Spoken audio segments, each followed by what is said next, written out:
I know you want to play Magnus Carlsen one day, and you played him because this was against Magnus Carlsen 44, your opponent, with a rating of 875, and you were rated 855 at this time, and it was played on the 2nd of May, 2023. Yeah. You were white, and you opened with your usual e-pawn, and you played d5. This is called the Scandinavian defense. Immediately putting a pawn in the center, but immediately creating tension between those two pawns. And you reacted the right way. The best way is just to chop it off. The drawback of the Scandinavian is that your queen gets in the game very early for black. So with knight c3, it's a developing move and attacking the queen at the same time, sending the queen back. Sometimes the queen goes to a5. Sometimes it's going to d6, believe it or not. But in this game, it goes back to d8, which is also fine. But okay, you have a piece in the game and he doesn't. So a little bit better for white. Knight f3, knight c6, bishop c4. All developing moves, normal moves, and e5. And here you castled. I like that move. Knight f6. And rook e1. Very good. Always put your rook opposite his king. You never know. Might come in handy. And the rooks like to be in open files anyway. So rook e1 is a good move. You've played 7 perfect moves so far. Bishop d6. And I like this one, d4. Putting a pawn in the center and attacking that pawn on e5, which is pinned because he has his king still in the middle. Nice. So he's just a bit behind in development. He hasn't castled yet. And that is, you already have a rook on e1. You played e4, which is probably the only move. You have to keep that closed as much as possible. But you said attackers versus defenders. Let's do a little count. How many attackers and defenders does the e4 pawn have? I have my rook and my knight on c3 attacking, defending one knight f6. Yeah, so we can take it, and that's what you did. Knight takes e4. He took it, and you took with check. You've just won a pawn, and he's in check, so everything is good. He has to play his... He doesn't want to play his king. Well, he can play his king to f8, but then he loses his castling right, so he dropped back with the bishop. So another gain of time for you. He has already made 2 moves with that bishop. You're much better here already. And here you played bishop e3, developing the bishop. And when I saw the move, my sense got tingling a bit. I was a little... Which piece? All your pieces are great, but after bishop... I would have put that to g5. Okay, let's try that. Let's put it to g5. Oops, not the knight, but the bishop. And my question is, attackers versus defenders, is that a safe square for the bishop? Because a pinned piece is a poor defender. Exactly, yes. It looks like the bishop is attacked twice by queen and bishop. And only defended by the knight, but it's not because, as you said, the bishop on e7 is pinned. So bishop g5 is a good move. Yes, very nice. Well done. Bishop e3. It's doing nothing. I wouldn't say that. It's a development move. It's bringing that piece into the game. Maybe not to the most optimal square, but it's not doing nothing. In one day you want to play that pawn up anyway, probably, and then the bishop gets more scope. The only reason I'm a little bit hesitant is I'm a bit worried about this guy now, because the way back has closed off, and I'm already looking at things like what happens if he attacks my rook with f5, and will I be able to get my rook in a safe position? My rook gets bounced around a bit there. Would be nice if I could slide back to safety, Yeah. So from a harmony point of view, I think objectively I don't think he can trap my rook, but I don't really want to cut off the road back for that rook, and that's why I don't really like bishop e3. Right. Just from a harmony point of view, the bishop, you don't want to stand in the way of your own pieces. Yeah. But I'm being ultra critical here. This is not a conversation I would have had with you a year ago. we were still talking about you have to play with all your pieces. Well, you're playing with all your pieces, and I'm still being critical. But yeah, the only reason is that that rook is a little bit exposed there. Yeah. Moves like bishop f5 is also attacking the rook, and again, I cannot kind of go back. I have to go sideways, and bit nervous about my rook. Okay, does that make sense? Yeah. Okay. He castled. Well, high time for castling. You played queen d2, and there comes that bishop f5. It's okay. You still have a square for your rook, but you only have one square, which is f4. And yeah, that rook is an attacker, but at the same time, it's a bit exposed and it has no way back. You played g6. I guess he had to, because you were attacking that unprotected piece. So he has to defend his bishop. Bishop d3. And bishop d6, attacking that rook again. And you go to h4.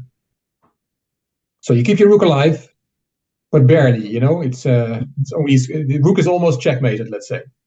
Yeah. But you just keep it together. He now swapped a piece on d3. You took with the queen. Of course, you take with the queen, not with the pawn. You want to keep your pawn straightened out, if at all possible. And he came in with knight b4, attacking the queen.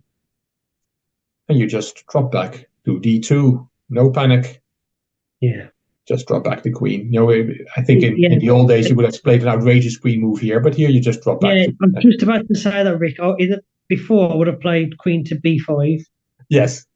Yeah, well, yeah, I'm not even sure it's a bad move, but that's indeed what you would have done. And for starters, he can take a pawn, and you can take his pawn on b7. But it's a lot more. Yeah, queen d2. Yeah, it's more measured, isn't it? Yeah, more measured. Just keep. I'm learning to just back away with, live to fight another day for now. Yeah, this is a very nice move, and this is exactly the example. I mean, don't lash out with jumps. Even though it's not a bad move, queen b5. Say again? Just straight away how you said, I was thinking, I would have played something outrageous, and you said you would have played a ridiculous queen move. Yeah, and sorry, by the way, queen b5 is not a ridiculous queen move. It's okay, it's a fine move. But queen d2, yeah, that's the new Aran playing within yourself. Rook c8, yeah, don't know really what that move does, unless he wants to play up the c pawn. Bishop g5, that's a nice move, attacking the queen. And bishop back to e7 to defend it. And yeah, here you play g3. Do you remember? I fail to see what the purpose is of that move. Why? What is the pawn doing there? Did I do that? I'll be honest with you, I can't remember it. Maybe I thought the bishop and then the queen would be down there. I can't remember playing that. No. Even now, when I'm looking at it, it's giving, I'm exposing my king, and I don't know why I played that. Yeah, no, it's not it's not a bad move. We're not talking about it's not a blunder, or it's not oh my God, what have you done? It's just not necessary. Just on your comment, it's weakening my king, and you are right. That's what I've always been telling you. Be careful playing pawns up in front of your king. And now it's a little bit more of an advanced thing, I can tell you now. The good news is for white is for you is that the light squared bishop, is off the board. Yeah. If he had a light squared bishop, then that bishop, let's say, was on c6, and he's really shining through your king's position. But without the light squared bishop, it's less of a problem for your king. Yeah, because as I'm playing my games, I do try and look at which squares, like when I'm in end games, and I see that they've got, let's say, a bishop. What I do is, like I said, I might light square. I might put my king on a dark square because I remember, it's different squares.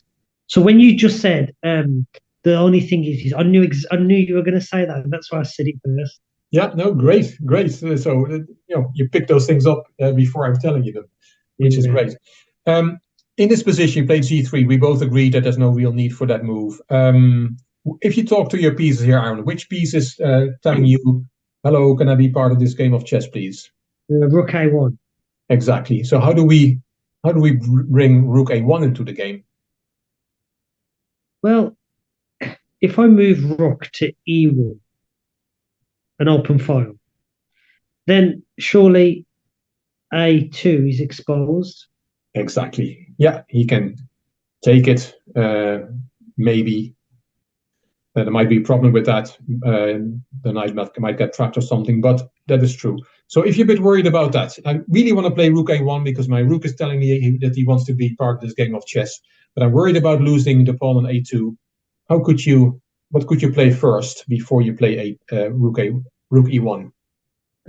Pawn to A3. Exactly. Pawn A3. Kick the knight, so it's a tempo. You don't lose time. You kick the knight probably goes to D5. And then you can play Rook E1. And you don't lose that pawn on A2. And you have got all your pieces into the game now.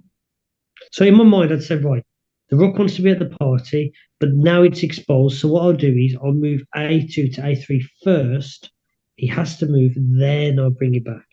Yeah, oh, exactly. And then all your pieces are playing. All his pieces are playing as well, by the way. It's still better for white because it seems like simple logic when you say it like that. You know, the Rook wants to come, but you don't leave it exposed, so you might get that in the game. But when I'm playing it, you know, I'm a bit more calmer now. It's so hard to see this.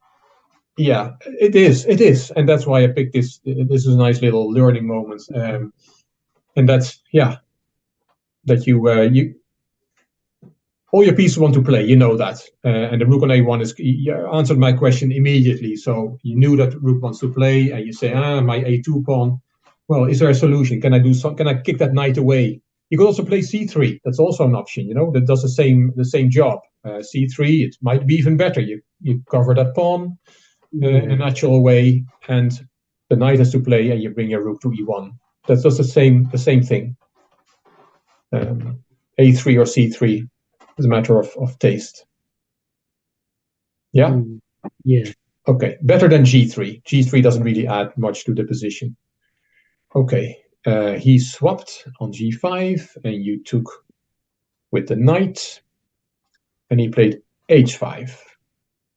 Well, that is a bit of a weakening move. You know, why does he weaken his king? Not a disaster, but I don't see what H5 does.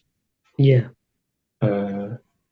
What I do see is that this knight is unprotected because the bishop that was there, which was protecting the knight, has just taken on G5. Oh, yeah. And it's a loose piece. You saw it, and you took it. Nice. Nice, but of course, it's not your knight is also, because the queen is no longer defending that knight, he can take on G5. That's okay. It's a piece swap. It's just a strange way to swap pieces, you know? You took a knight, he took a knight. But it's only a swap. And you're a pawn up, and you have a better position still. You brought the rook to f4. Yeah. Okay. A5, kicks your queen. And there is no reason not to take a pawn. Nothing else is hanging, so you say, thank you very much, I'll take your pawn. And that's the second pawn that you have won now. Yeah. He brought the queen back. Don't know why. Yeah. And here you played b4. Nothing wrong with that move. But I really, as you know, I really like you to play with all your pieces. I think it's not fair to leave that rook out of the game, you know? He's crying in the corner. So more in general, not that b4 is a bad move at all, but you're not playing with all your pieces, and I always frown on that, as you know. Yeah. So let's see what happens. A takes b4, queen takes b4, and g5. Okay, now that rook is attacked, but it really weakens his king. You know, he's weakening his king more and more. And when there's queens on the board, queens and rooks, which are the strongest pieces, of course, in chess, you really want a safe king. It's so much easier to play with those heavy pieces on the board if your king is safe. And that is, and he's voluntarily weakening it. Just one move attacking your rook, but it's not a good move. Rook f5, saving your rook. He played rook b8, taking your queen. That's fine. So step aside with the queen. And f6. Let's weaken the king even more. I guess in this position, he has a problem with this pawn on g5, which is attacked by both your rook and your queen. Yeah. So probably f6 is forced to not, because if you can take on g5, then this king is so exposed. So he has to do that. But again, it's weakening the king's position as well. You gave a check. Rook f7. Yeah, another thing that he does, which, and I know we talked about in the past, if you can choose to slide the king to the side or play rook f7, you should slide the king to the side because this rook is now pinned and you don't want to pin your own pieces. Yeah. Do you remember we talked about that? Yeah. Yeah. So another, he's building up weaknesses in his position, and that was no need. He could have slided the king to the side. And now rook d1. Applause. Applause. You finally realize you have to get that guy into the game as well. And d1 is a very nice square for that rook. You could say, why not an open file, e1? But I like d1 because she's supporting that pawn rolling forward. So rook d1 is nice. And now you have such a harmonious position. All your pieces are playing, your king is safe, your 2 pawns up. Life is good. Rook b2. Okay. Yeah. Active move, but both the pawns he's attacking are protected by your queen. And you played queen e2. Yeah. Do you remember, or what do you think of this move? Well, I'm looking at h5. Yeah. The rook's there. There's all that space. Yeah. I thought I'd just try and barge through. Yeah. If he weakens his king, then we're going to attack his king. Exactly. So, yeah. I guess there was no, you could also, it's maybe a little bit similar. Queen e2, I like the idea, and then queen h5 and really attack his king. It drops the a pawn, so you could also say, let me push the a pawn first, that the rook is no longer attacking it. Pass pawns must be pushed. It's a pass pawn. It wants to go there anyway. Yeah. And then keep this maneuver into the back. But I'm nitpicking a bit here because queen e2. I think that's the next part of my development. I don't know what you know how we talk about attackers versus defenders, pins, skewers, removing the defender, forks. I don't know what this, when you're thinking, move the a to protect all your pieces. I don't think like that. I just think there's my move towards that. Oh yeah, the queen. I don't want to overwork the queen. Yeah. Yeah, it's as I said, I'm nitpicking a bit. I think queen e2 is a fine move. I like you're playing move with a purpose. So many times in the past I asked you why did you play this, and you couldn't answer the question because there was no purpose to your move. And now, okay, queen e2 drops the a pawn, but it has a clear purpose because you're attacking h5, and it's just a pawn swap, and you're again opening his king more. So queen e2 is a fine move. Yeah. Just pointing out that you also could have first played a4 up, but I'm nitpicking. Yeah. So rook takes a2, queen takes h5. Thank you very much. I'm going to open up your king even more with my heavy pieces. Looks good. Rook h7, attacking the queen, and you could have gone forward with the queen, but you drop back to f3, and that's also fine. Because now you're also attacking that guy. Hold on, I've spotted something b3.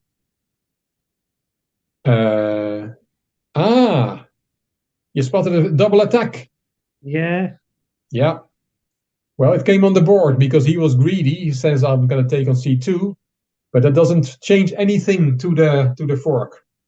If I don't know if I got this because I've just spotted it. If I get this b3 move now, I'm delighted. Oh, you played it?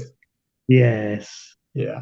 So yeah, and so the queen f3 is nice. And so and that's the thing. If you have your pieces in the game, if you have them on active squares, good things will happen to you. Then suddenly these things come into the game, and it's a very harmonious. If you look at your pieces, these are protecting each other. The queen is also protecting that guy. They're all centralized.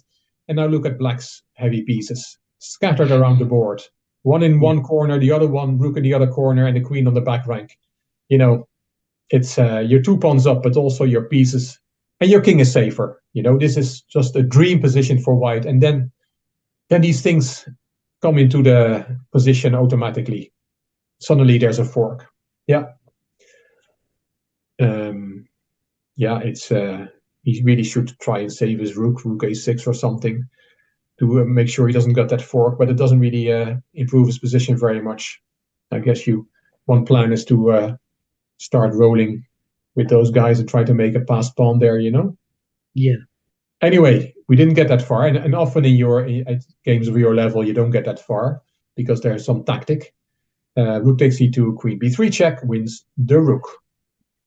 And again, he doesn't play his king. He self-pins his rook again. So, happy days. Thank you for the rook. Oh, I'm so happy. Your rook up. Queen d7. Queen e4. Again, a nice centralizing move. Very harmonious. c5. Okay, little trick. Your d-pawn is pinned. And, you cannot take on c5 because queen takes d1 check. With your rook, you saw that. And yeah, I'm just looking at a move like d5 here. It's a pass pawn, protected by, very nicely supported by that rook, also by those two. That's an option. What you played is queen a8 check, rook f8, queen back. But now you took your pawn. Okay, pity that you lost your d-pawn. It's not a big deal, because you can win a pawn back straight away. How do you didn't play it, but how can you win a pawn back straight away?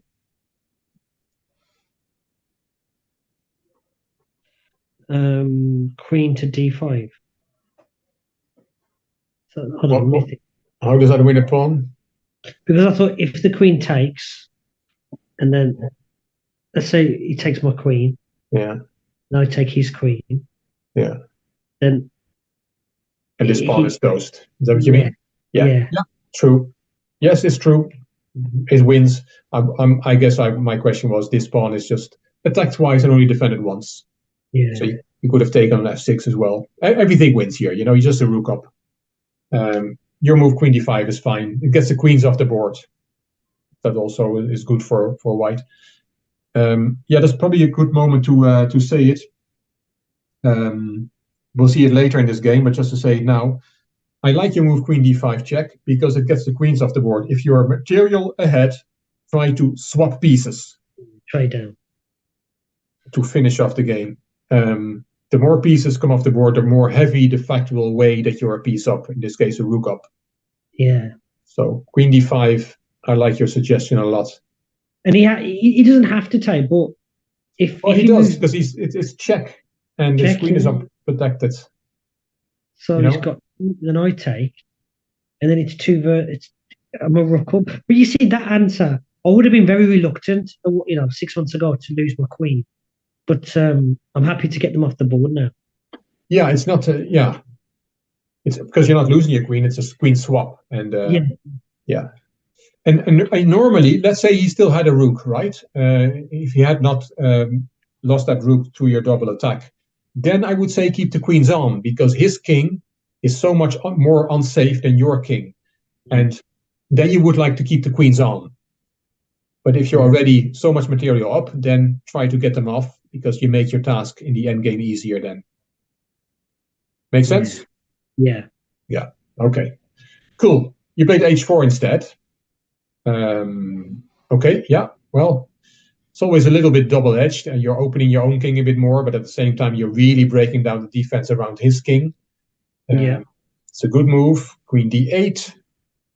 You took on g5. F takes g5. Yeah, now all the protection of his king is gone. And you still have two protectors. Your king is very safe. Also, those pieces are naturally attacking, but also naturally defending. Okay, and now when I talk about swapping material, if you're material ahead, what is the most logical move here for white, Aran, in this position?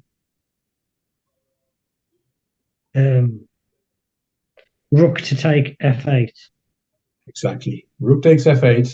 He has to recapture. And then? I take with the queen. Queen takes, king takes. And then? I take the pawn on d5, d4. Sorry. Exactly. And you will win this position against Magnus Carlsen. You know, But well, yeah. I can't seem to make them decisions. Like, you know how you make those decisions. I can't make those decisions. Okay, well, that's the next step in your development then. I guess you just need to say to yourself, if your material up, a good bit of material up, a piece or a rook, can I simplify the position? It just Yeah. makes your life easier. Because the moves you played, by the way, weren't bad. But rook takes f8 takes all his counterplay away, takes all his chances away to save the game. So practically, it's just the best way to go about it. Just take the material off, and you will end up with an extra rook. You know these decision makings. What do you call that in my next chess steps? What you know if I say I need to focus on what making better decisions, what do you call it in chess? Well, I guess in this, well, there's many aspects to that, but I guess this example would be swap when material ahead. That's very well known in chess. When you're material ahead, you want to you want to swap pieces, not necessarily pawns, because you could also be in an end game where you end up with a rook versus a bishop with no pawns left, and that is a draw. So when material ahead, swap pieces, but not necessarily pawns. If that makes sense. Yeah, yeah, Um, but I don't know if that answers your question. I don't think there's a one term. And I guess the term is about decision making, but everything in chess is decision making. But we're talking about now about different decisions that we did before. Before we were talking about is a piece safe, attackers versus defenders. And now we're talking about more advanced aspects of decision making. yeah. I also thought about putting my queen on g5 so that the You rook played, can take the queen on g4. Sorry. yeah, that's what you did. Oh yeah, And good move. You're totally winning. You were totally winning, and you're still totally winning. The only thing I wanted to point out is that you could just trade down to have an even easier win. But the way it went perfectly. He decided to swap the rook, so that's good. Swapping is good. And king h8 and queen e5 check, king h7, and you took the pawn. It's all great for white. Queen h8, and again, I would just in a heartbeat take the queen on h8. oh Uh, yeah, just swap the queens, just to make it easier. Your move is also fine. Queen f5 check, king h6, and again, when I saw this, I would have played in a heartbeat queen h3 again to get the queens off the board. With I like to make it easy for myself. But after king h6, you played queen g4, king g6, rook d6 check. It's all fine. You're yeah. still completely winning. King g7. Yeah, I guess you can just take that pawn with check. But you played queen d4 check, king h7, queen g4, dancing around a bit. Queen a1 check, but that's just a check, no problem. King g2, and the king is perfectly safe there. Queen back. Yeah, I just put the next moves on the board. You have the tendency, Aran, to give a lot of checks. When you give a check, when you see a check, you tend to give a check. Is that a fair comment? Yes. Yeah, and that's also something we have to get better at. Because it's not always the right way to play. A check, of course, it's a safe move because your opponent is forced to do something about the check, so it's a nice move to make, but it's not necessarily always the best move. So Yeah. don't play checks just for the sake of giving checks. That would be the next, also a next step in your development to stop doing that. Just look for the best move, not necessarily a check. Yeah? Yeah. Fair? Yeah. Okay. Well, in this case, the check is a good move because it's a skewer. So here it was the right way to give a check. King f6, rook takes, king takes. Yeah. f4, king f6. And then you check, king f5. Yeah, you can just take that pawn off, right, with your pawn or with the queen. Queen. Queen takes g5 or pawn takes g5. You played that one. Well, let's play on. You're totally winning. He took. Fine. You didn't recapture. You gave another check. Another check. Another check. I don't Check. know what happened. And now you took. And here we should stop because this is move 62 and the game lasted till move 112. What is that? 50 more moves. And that's when he claimed a draw because of the 50 move rule. If there's a rule in chess is that you make 50 moves without a capture, without a pawn move, then it's a draw. Nice. So what we urgently need to do, Aran, is to teach you how to checkmate with king and queen. Right. And I don't think we have time for that today, but I'll teach you that in 10 minutes. But that it's such a shame that you have played so well and you just don't know how to checkmate him with king and queen. Yeah, like if I'm looking at this position, I'm still happy that I got to this position. Yeah, you should be. That one tactic, that double attack, is what got me to the dance here. Yeah. Yes, I agree completely. But I also would like to add that it's then a big shame that you can't that you only got a draw out of this game. You know, playing so well and only get a draw. Because in one of our other videos, I was at a similar position, but the rook was actually a knight, and you said, "Look, you've got a double attack here." So that's how I remembered it. Yeah. Okay. Yeah, this is this is a nice move. Queen b3 check. Yeah. And as I said, yeah, these things just come into good position. If you have good position and everybody is happy, all your pieces are happy, then these tactics they appear. Yeah. For black, they don't appear because his pieces are not coordinated. Then you're asking for trouble.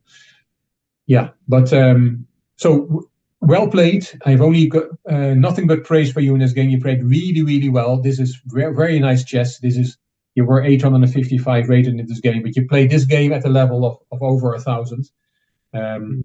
But at the end, you only got half a point because you don't know the way to checkmate with king and queen. So I would suggest we do that really quickly so that when you have a winning position, you can actually get a full point as well. Yeah. Is that okay? Yeah. Anything else on this game? No, thank you. Okay, well played. Very nice game. Lovely to analyze it and see you play it. This was absolutely great.